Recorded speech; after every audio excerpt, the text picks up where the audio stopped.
Hi everyone, and welcome back to another episode of Science. In this episode, I'm going to be showing you the refraction of light as it enters a different medium.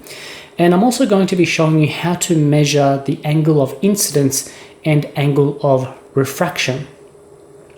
I've got here once again my light box, and I've got a Perspex rectangular prism here. Now, if I place this prism in this orientation where the beam of light is running along the normal, which in this case is 90 degrees to the surface of the prism, we can see that the beam of light enters the prism and leaves the prism in a straight line. No refraction is occurring, and that's because the beam of light is traveling along the normal. If, however, I change the angle of the prism, we can see something pretty cool happening. We can see now the light is actually bending. Now, as light travels through air, it's hitting the boundary of this prism. Some of the light gets reflected back out, but we don't want to focus on this. We want to focus on the light that's traveling inside of the prism. As the light enters the prism, because this prism is more dense than air, the light slows down. And as it slows down, it actually bends towards the normal. Now, this time the normal is traveling out in this direction, 90 degrees to the surface of the prism. So as the light enters the prism, it's a more dense material, the light slows down and bends towards the normal, and then travels along the prism until it reaches this boundary. And then the light beam leaves the prism. It goes from a dense material to a less dense material, being the air. So now the light beam actually speeds up as it leaves the prism and goes into the air, which means that the light bends away from the normal, refracts away from the normal. And that's something we can actually measure. We can measure the angle of the incidence ray, and we can measure the angle of refraction that's taking place inside of the prism. Excuse me. Now, in order to do this, we need to do a little bit of drawing, a little bit of tracing. So I'll trace my prism using my black pen.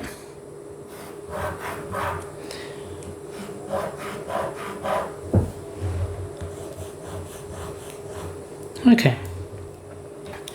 I also want to trace my beam of light.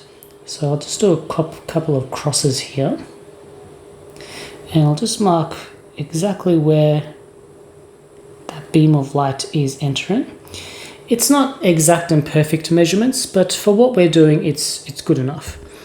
I'll mark once again where the beam of light is leaving, a couple of crosses. Okay. So I now got an outline of my prism and my beam of light. I now want to trace over or connect the dots for my beam of light. So that's where it entered, and I'll draw an arrow as well, showing you the direction of the incidence ray. And then it left the prism over here. And I'll trace that as well and draw an arrow showing you which direction that light was traveling. The next thing I need to indicate on my piece of paper is my normal. So my normal is 90 degrees to the surface of the prism. So I'll grab my protractor here and just try to line up as best I can. It's probably not going to be perfect, but that's okay. And then I'll mark the normal, which is 90 degrees from the surface, so just over here. And I'll do the same here as well. Okay, not perfect, but I think that'll do for now. Okay, and then I'll need to grab my ruler and draw my normal as well.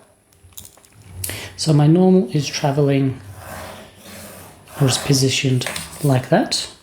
And I've got another normal here where the beam of light is leaving the prism. So this is my normal here, and this is my normal there. I just turn off the light box now. Okay, now the final thing I need to trace in order to be able to measure my angle of incidence and angle of refraction is I need to connect my two beams of light in order to see how much it has refracted inside of the prism. So you can see it's refracted quite a bit. Enters the prism here, but leaves here. You can also see that this beam of light, the beam that has left the prism, is running parallel with the beam that has entered the prism. And now refracting is occurring at the boundary of each side of the prism. And that's the angle that I want to measure. So I'll use my blue pen for this one. Okay, so let's measure my angle of incidence here first, which is between the normal and my ray of incidence. Now, I don't think I drew, oh, I can just see it there. I might just draw it a little bit bigger just to make it clear for you. Okay, so line up my protractor. Just try to get it as accurately as I can. It's not perfect, but that's okay. So I've got 10, 20, 30, 40, 50, 60 degrees. Okay, that was pretty close to 60 degrees. So my angle of incidence is 60 degrees. Now I need to measure my angle of refraction, which is between the normal here and my refracted beam here. Let's line up my protractor once more. Let's try to get it as accurately as I can. Okay, so I can just see my normal line here. That's 10, 20, 30, 35 degrees. So my angle of refraction is equal to 35 degrees. So we can see now, as this incident ray enters the prism, this light beam bends towards the normal. It's bending towards the normal, and that's because it is slowing down. As it slows down, it bends towards the normal, and you can see the angle is much smaller. The angle of refraction is much smaller compared to the angle of incidence. It bends towards the normal and the angle gets smaller. Let's measure the angles as the light beam leaves the perspex prism. So I want to measure now my angle of incidence, which is here. As this is my incoming ray now, and this is my outgoing ray. I want to measure the refraction as light goes from perspex into air this time. So let's align it up once more. Just need to extend that normal line.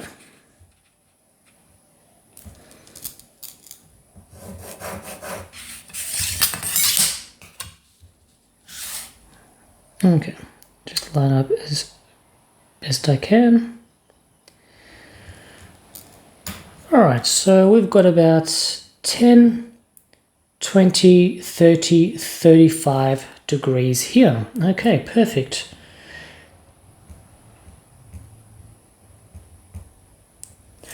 Okay, that means that I'm measuring fairly accurately here.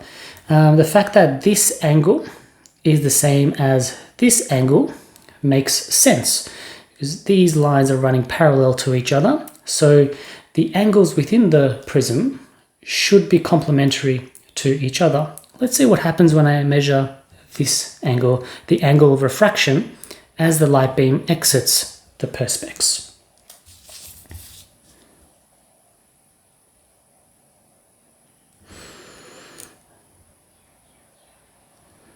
Okay, so I've got here, starting from the 90-degree line here from the normal, I've got 10, 20, 30, 40, 50, 60 degrees.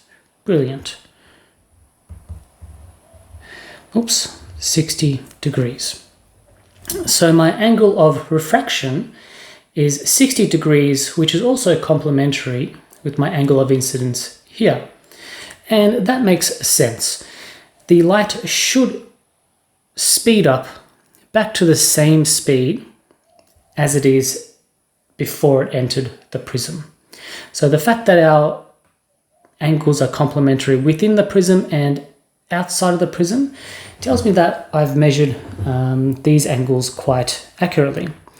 And that is how you measure the angle of incidence and angle of refraction.